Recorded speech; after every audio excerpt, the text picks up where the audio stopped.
Cenk, do you like paying more taxes? Okay. Cenk, do you want the Trump tax cuts to so go listen, away? can I just and one other regulate here question, and actually one give other truth question. and reality Why to is it this fair nonsense that Vietnam propaganda? is charging us 90% in tariffs and we're not charging them the same? President Trump's actually being very fair. Carrie, by saying, you we'll want charge a you giant half of corporate that. tax cut, don't you? You both want a giant corporate tax cut. That's what this is about. It's all a giant ruse. You're not going to hear anything about tariffs after they pass that see tax where the cut. money's This being is not spent populism. here. It's the exact opposite. In today's video, Cenk Uygur absolutely destroys Piers Morgan and his MAGA panel in a heated debate on Trump's tariffs and tax cuts. If you've been living under a rock, Trump announced sweeping tariffs on multiple countries, sold as some patriotic economic plan. But in reality, it's a massive tax on American consumers disguised as some tough talk on trade, and Cenk called it exactly what it is, a scam. While the panel tried to spin it as bold and pro-American, Cenk broke it down with pure logic, explaining how these kind of tariffs raise prices on everyday goods, hurt small businesses, and do absolutely nothing to hold the corporate power accountable. He even reminded them that Trump's 2017 tax cuts overwhelmingly benefited the wealthy, while wages stayed flat and inequality got worse. If you're tired of economic BS and want to see someone actually cut through the spin with receipts, this debate is what you exactly need to watch. So let's dive in and watch how Cenk Uygur shuts down Piers Morgan and his MAGA panel in this heated debate. Okay, you want it, right? You want the $4.5 trillion tax cut for all your corporate buddies, right? I do and you're want a trying to tax disguise cut. that as populism? No, I want it for all of Americans. course you do. Not for you, for the giant corporations and the wealthy. That's what the tax cut's for. So let me just back up and explain all of this, okay? So number one, Kerry originally started talking about national security. That's always the excuse that they use. Biden used the same excuse. He said, oh, the CHIPS Act, it's national security. We have to make the chips here at home for semiconductors. Yeah, there's some truth to that. And there's some truth to protecting manufacturing here and for national security. But what do they use it for? Biden used it to shovel over $50 billion in subsidies to the donor class. Now, Trump is going to use it for $4.5 trillion in giant corporate tax cuts where they're going to take it from 21% to 15%. Steve Bannon is right about that. All populists, both on the right and the left, are right about that. Even if it was true that these magical things like these tariffs are going to last for years and years, no, they're not. After the tax cuts, you're never going to hear the tariffs again, okay? But even if that were true and they were to raise $6 trillion, well, okay, great, because we have a $37 trillion debt right now, and the populists are the only ones who actually care about it. The establishment Democrats and Republicans, and now Trump, and also in his first term, now in his second term, are going to add and add and add and add. So if you're worried about the debt, why would you do $4.5 trillion to the richest people in the country? Why are you taking it out of our pockets, putting it in their pockets? Trump already took the corporate tax rate from 35% to 21%. Now he wants to bring it down to 15%. These tariffs are nothing but a distraction and a squirrel, so he can say, oh, it's all good. It's all good. I'm not going to add to the debt. You give all my corporate donors trillions and trillions and trillions of dollars. If you were actually serious about being populist, you would say, okay, look, no matter what you think about tariffs and whether you think a more strategic approach would have been better or a blunt instrument like this, we can all agree that there's no reason to give away $4.5 trillion to corporations. You cannot make the argument that that's a populist position. That is a giant, giant, giant giveaway, and I can't stand it. This debate between Cenk Uygur and Kari Lake on tax cuts and economy was classic fire meets fluff. Cenk nailed it.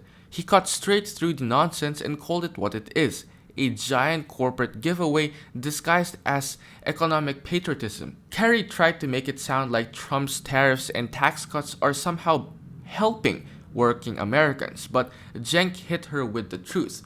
The only people who benefit from cutting the corporate tax rate from 21% down to 15% are the ultra-wealthy and giant corporations. And yeah, Cenk's not wrong.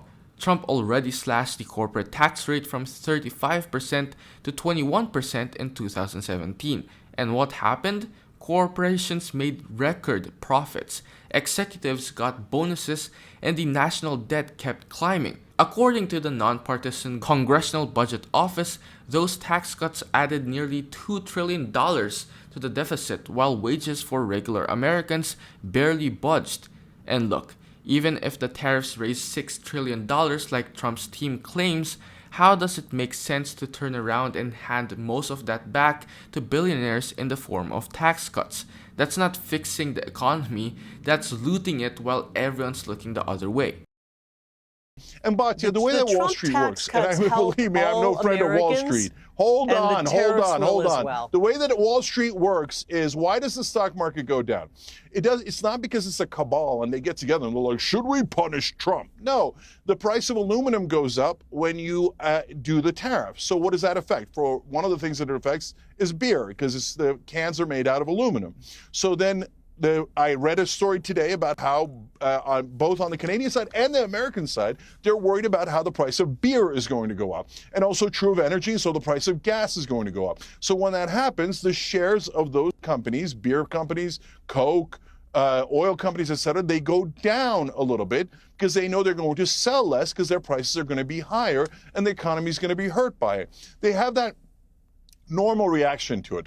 I'm not the guy who thinks, oh, stock market's the bellwether and the only thing that matters. No, wages matter. But this doesn't actually get us higher wages. It doesn't get us paid family leave. It doesn't get us anything that helps the average American. Instead, he's going to hurt the economy real bad because he's doing it in such a blunt way. And then he's going to use it as an excuse for his giant tax cuts that are going to go to all the corporations and all the donor class. And then afterwards, you're never going to hear the tariffs again. You're not going to hear the gold card. You're not going to hear a Doge. You're not going to hear anything, because the whole point is that giant giveaway to corporations, not to the average American. Well, I'm glad you got your talking points. Geez. Oh, you know what, Cenk? You can just write a check back to the U.S. Treasury. Stone cold reality. You want to help your corporate buddies, don't you? Why do we have a corporate tax cut? Carrie, why do you want a corporate tax cut? If you're such a populist, why do you want a corporate tax cut? Americans. I want the Trump tax cuts to continue for all Americans. Corporations are not Americans. I'm in It's so typical that the left always interrupts, but I'm here in Washington, D.C., Cenk, okay? I'm watching how they're abusing the American taxpayer. President Trump is standing up for the American taxpayer. We're cutting the waste in Washington, D.C. At the same time, remember, the Democrats have, sadly, they used to stand up for the working class. They don't care about the working class anymore. Look at all the wealthy donors who donated to Kamala. They're not for Trump anymore. They aren't. And he cares about the working men and women. I have lived, and I've been all across this country. I've lived in parts of the Rust Belt before where towns are just boarded up factories that haven't seen any work done in them for decades. We are going to bring back manufacturing and jobs for the American man and the American woman. And we're going to do so very quickly. This is not something that we're going to slow roll into. We've been watching for years as America's gotten screwed over by trade deals, and President Trump isn't going to stand for it anymore. We know this will work. There's going to be a lot of fear-mongering coming from the left and the media. There's going to be a ton of fear-mongering. Your beer prices are going to go up. All the stuff Cenk just said. Just wait and see. This is going to happen. There's going to be a few bumps along the way. But in the end, we are going to see a strong American economy, a strong middle class. You're right. The middle class has been decimated. It's going to come roaring back. If we don't have a middle class, our economy will never be strong again. So, Piers, take note of this show. I want to bring it back in 3 months and 3 years. You'll see they didn't magically have a booming economy. Now, Carrie tried to deflect with the usual buzzwords: Rust Belt, middle class, manufacturing comeback. But let's be real, we heard the same promise in 2016. And what happened? Factory job growth barely moved. And then during COVID, those same companies laid off workers while executives cashed in on stock buybacks. And Cenk made a solid point that hits regular people where it hurts. These tariffs Trump is pushing, they're just a setup. Aluminum tariffs, higher beer prices. Gas tariffs, higher energy bills. When prices go up, who pays for it? We do. Not the CEOs, not the shareholders, us. These policies aren't precision tools. They're blunt force economic chaos. Carrie said, wait and see, we'll have a booming economy. Cool. We waited last time. Wages were stagnant. Inequality grew and billionaires got richer than ever. The only thing that boomed was the wealth gap. So yeah, Cenk wasn't throwing around talking points. He was calling out the scam for what it is. Trump and Carrie Lake are trying to sell trickle-down economics dressed up as populism. And Cenk just peeled the label off in real time. American worker without actually proving it. So here, I'll address all of it. So first of all, Trump does have a track record. And guys, I'm not in the Democratic talking point camp. So Carrie, you say Democratic establishment is in bed with the donors. I totally agree. Both of the parties are totally in bed with the donors. So is Trump. Their good names are called Elon Musk, Miriam Adelson, and the oil companies, all of his donors, okay? So those are stone cold facts. And I want to bring back manufacturing. I care deeply about the average American worker.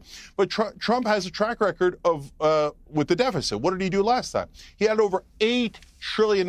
He added more to the deficit than any other president in U.S. history. So where's this great track record on the deficit and debt? He's literally one of the worst, in fact, the worst president on debt. And before COVID, they'd already added $5 trillion. And then COVID in his last year added $3 trillion more. It was a gigantic spending spree. And why did, hold on, let me finish. Hold on. Oh, you don't care about the debt. Of course, I care about the debt. I care a lot about the debt. Whenever it's time for corporate tax cuts, all of a sudden the right wing can't find a way to care about the debt. Oh, the debt. I mean, give them corporate tax cuts. They're like, the debt doesn't matter. Who cares? Give it to the corporations. What kind of populism is this? This ain't populism. So, yeah, I know you didn't, because you were in favor of the giant corporate tax cuts last time, all right? What's the only thing Trump got accomplished? Look, to be fair, you guys are right. He's done a good job on the border this time around, even better than last time, okay? So look, I give him credit where he deserves. But on the other hand, on economic issues and helping the average American, all he did was add a giant amount to the debt. And what did he do? His main accomplishment was taking corporate taxes from 35% to 21%.